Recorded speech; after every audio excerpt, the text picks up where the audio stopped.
question from David Diaz on behalf of the Central Avenue SID. Before 2013, Central Avenue was cleaned and well-maintained for an average of 9 hours per day, 7 days a week, through the combined efforts of the city and the SID program. This formula worked very well for nearly 20 years before the city withdrew investment, causing Central Avenue's effective street cleaning operation to cease. Existing services from the city are not enough, and trash has again become a major issue on Central Avenue today. What stops the city from rebooting this program with the SIDS to keep our main street adequately clean, knowing that the cost is less than 0.1% of the $540 million city budget, and it provides such a significant benefit to the quality of life for residents? Okay, so it's a little bit of a misconception and that we just stopped funding this. So it's important to take a step back and understand what the funding source was originally for this. All of the special improvement districts within Jersey City, it's not just this special improvement district in Central Avenue, there's 5 of them throughout Jersey City. I think the number's 5 or 6. And those were all funded partially via the city, partially via the store owners, and partially what's called the UEZ funds, Urban Enterprise Zone funds. And those basically helped fund the street cleaning, additional police in the area. It was very public that the governor cut that funding. It was a big penalization to Jersey City's budget ultimately. And then consequentially related to that funding cut, subsequently, we cut different programs within the city. We try our best within the existing framework of the Incinerator Authority and street sweeping to facilitate cleaning of main streets as we always do and as what we've done on side streets and elsewhere. The Heights Central Avenue is treated no different than any other business district within the city. I will go back to kind of what I said earlier, that there is a balancing act between funding 1/10 of 1%, that the numbers that people can say it's a minimus amount, but it doesn't change the fact that these things incrementally add up to very, very big numbers that impact your taxes. Many of you will be the first ones to raise your hand on that. So we try to balance that. We have street sweeping there as it is right now. We treat you no differently than anybody else, and that's kind of where we are ultimately on that. I don't want to be disingenuous and tell you that we could facilitate that when we haven't done our budget or it's not completed yet voted on by the city council, and I can't tell you with clarity one way or the other on that. That's where we are. Not the bearer of best news on that one. Thank you. Jersey City Public Schools have days off on Catholic holidays such as Christmas. Why don't Muslims get an excused day off for Eid? So I ultimately don't have input over days off. I've been a vocal advocate for following the framework across the river. We are as diverse of a city as the one across the river, and what works for them on days on and days off, I thought that we should take as a framework. That's my opinion. Ultimately, you elect people to the Board of Education. This was something that was widely reported on, ultimately, where they decided, the Board of Education, that some of those religious holidays, specifically the focal point was the Muslim holiday of Eid, was not going to be a day off. If you have that as a grievance, then you should take it to the Board of Education. I have been a supporter of replicating exactly what's across the river. No sense to reinvent the wheel.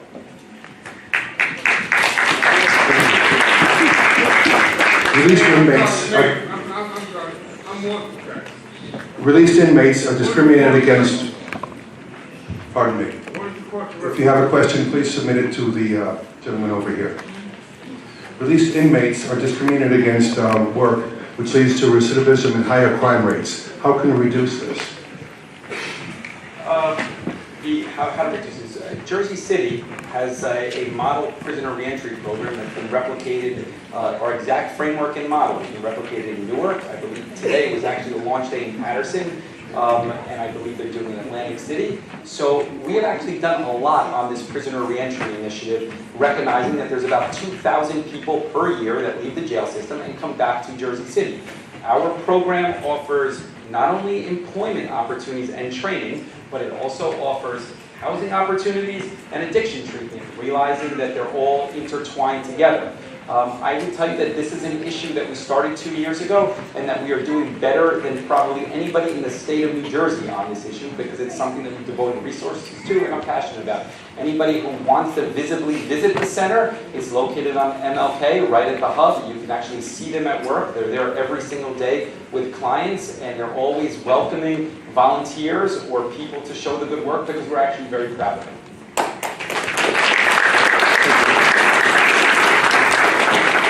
We applaud that the city is taking a creative approach to problem solving via the Office of Innovation. What specific and tangible goals does the mayor expect for the Heights community in 2016 as a result of this initiative? What concrete actions can the Heights neighborhood expect as a result of their findings? Yeah, so the innovation team ties into what I said. Their main focus is really Main Street revitalization again. And that's ultimately what we want to kind of make happen again, make it a destination. It's going to take some time. That's what they work on overnight. For me personally, recognizing it's an issue, the main thing that I do want to focus on for you all over the next year is the transportation issue. And those are kind of the two components ultimately that we're prioritized from my standpoint. Now, this question is from the residents of Sherman Place. As longtime residents of the Heights, we're both excited and concerned about the recent attention our community has been receiving, including talk of increased development. We all want growth and development to be well planned and thoughtful. We do not want population density to outpace community resources, nor do we want new construction to destroy the scale, style, and character of our streetscapes. We want to preserve and promote our economic and ethnic diversity, our historic, culturally important architecture, and the trees and parks which create a healthy and beautiful environment in which neighborhood life can flourish. So the questions are, does your administration agree with these goals? Have you begun a planning effort for the Heights? If yes, who's in charge and what is being done? And 3, how can organizations and residents work together with your administration on this important effort? Yes, I agree with all of those. It's never our intention to force anything on the Heights or any neighborhood for that matter. I'm a neighbor actually, so I value this stuff personally. Obviously I invested in this neighborhood because I value all the things that you value ultimately. So those things are consistent with us. As it relates to larger planning plans for the Heights overall, our planning department actively works with the WPA and the RNA, and if you want to be part of those and you're not affiliated with one of those organizations, you could email me directly. I will give it to you at the end of this meeting, and we're happy to facilitate that conversation. We're always looking for community feedback, the things that make the Heights valuable and special. We're not looking to change. Thank you. This is from the Jersey City Reservoir Preservation Alliance. Since the time Jersey City first committed to preserving the reservoir back in 2007, what steps have been taken to move the project forward, and what are the plans for the reservoir's future? Okay, so it's been an active conversation over the last 6 months trying to find a way to pay for the renovation and revitalization of the reservoir. So we've looked at opportunities with regards to water preservation that were in the master plan originally, and we pushed those back because we didn't think a water tank would be something that I or you would ultimately want there, but that would have allowed the resources also to renovate the entire park. So this is an ongoing dialogue, actually, trying to find the $10 million to do that. This is amongst the most expensive park renovations in the entire city. So it's not an easy thing to do. We are not in a place today where we have dollars committed to that. I put in there today the projects that I know will be done this year. Those I can commit to, those with certainty will get done. The reservoir isn't in a place today. We're trying to find the funding sources to do it. It is amongst the most expensive in the entire city, and we're trying to be creative, although it's not easy because we try to balance not changing the reservoir at the same time. Thank you. From the Nelson Avenue Association. With all the new development going on, can they think of seniors by building another housing complex for them in the Heights? Many seniors that either own homes and can't afford to keep up with costs. There are also those paying high rent have to depend on their children to take them in. The 3 buildings that do exist have long waiting lists. Yeah. So this is a citywide issue. I touched on it earlier that we built or started more units in the last 2 years than were done in the previous 10 years. 800 and some odd units. A lot of those units, which has been a priority, some of them are senior housing particularly. We've done ribbon cuttings on those, we've started construction on those. There is never enough, or at least not enough today. I'll be the first to say that, but it is very hard to correct things that have been done for the last 20 years when you can't do it in a day, you can't even do it in 2 years because these projects take planning, they take finding the construction resources and then actually building them ultimately.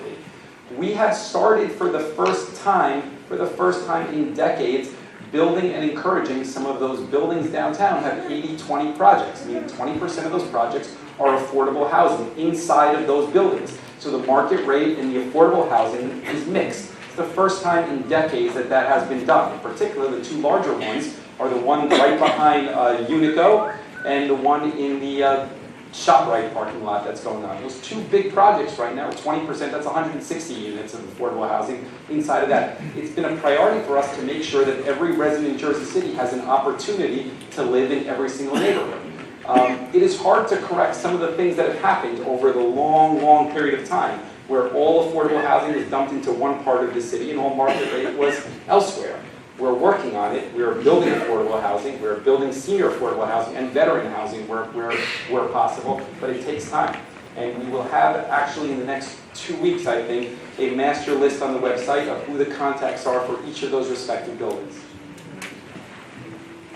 Thank you. This is another